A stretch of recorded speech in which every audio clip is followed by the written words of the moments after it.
বিকাল থেকেই আকাশটা একটু মেঘলা মেঘলা হয়েছিল। তো সন্ধ্যার পরেই শুরু হলো তুমুল বৃষ্টি। আর এত বৃষ্টি মানে কি বলবো, পুরোটা ঘর একদম ঠান্ডা হয়ে গিয়েছিল বৃষ্টির আবহাওয়ায়।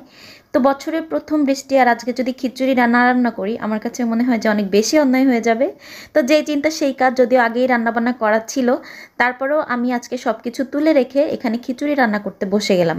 তো এখানে দেখতে পাচ্ছ পেঁয়াজগুলো আস্তে আস্তে করে কেটে তারপর হচ্ছে আমি আস্ত রসুন আর আস্ত পেঁয়াজ দিয়ে এখানে খিচুড়িটা বসিয়ে দিলাম। আর পাশের চুলায় হচ্ছে আমি চিকেন বসিয়ে দিব। আর এভাবে খিচুড়ির সাথে মাখা চিকেন আমার কিন্তু খুবই ভালো লাগে। তো প্রথমে মশলাটা কষিয়ে তারপর হচ্ছে আমি চিকেনগুলোকে দিয়ে দিব। আর অল্প করেই রান্না করছি, কারণ যেহেতু হুটহাট প্ল্যান, একদম হঠাৎ করে এই বৃষ্টিটা দেখে আমার মনে হলো যে আজকে খিচুড়িটা রান্না করি। তো আমার আবার যেটা যখন ইচ্ছা হয়, যদি একটু শরীরটা ভালো লাগে, আমি তখনই সেটা রান্না করে ফেলি।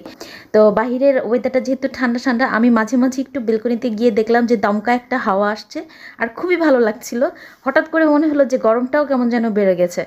যাই হোক, তো এখানে তো চিকেনটা কষিয়ে নিচ্ছি, অনেকক্ষণ সময় নিয়ে কষিয়েছি। তারপর আর এর ভেতরে আমি আলু আর আস্ত রসুন দিব, কারণ এই ধরনের চিকেনগুলো, হার্ড চিকেন যেগুলো, সেইগুলোর সাথে কিন্তু আমার আস্ত রসুন খেতে খুবই ভালো লাগে। আমি তোমাদের সাথে আগের ভিডিওগুলোতেও শেয়ার করেছি, বিফ বলো, মাটন বলো, চিকেন বলো, আমি কিন্তু সাথে এরকম আস্ত রসুন ব্যবহার করি।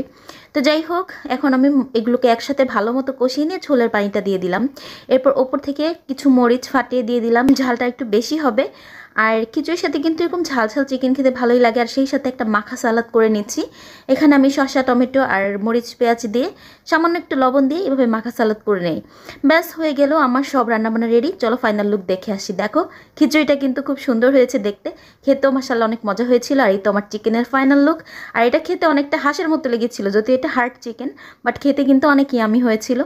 তো যাই হোক, এখন আমরা খাওয়া দাওয়া শুরু করে দিব। সেই সাথে তো একটু সফট ড্রিঙ্কস হলে কথাই নাই। তো হাজব্যান্ডও বাইরে থেকে আবার সফট ড্রিঙ্কস নিয়ে আসলো। এখন আমরা একসাথে বসে খাওয়া দাওয়াটা কমপ্লিট করে নিব। তো আমি রান্না বান্না করে ফ্রেশ ট্রেশ হয়ে এলাম। এদিকে সাইফার পাপা কিন্তু আমাকে প্লেটটা সার্ভ করে দিচ্ছে।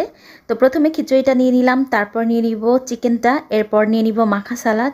আর চিকেনটা এত মজা হয়েছিল, মানে এখনও টেস্টটা মুখে লেগে আছে। রান্না, নিজের হাতে রান্নার প্রশংসা নিজেই করছি, যদি এটা হাস্যকর। তারপর না বললে তো তোমরা বুঝবা না, এই জন্য বললাম। আর এই আস্ত রসুনটা নিয়ে নিলাম, সেই সাথে মাখা সালাদটাও নিয়ে নিলাম।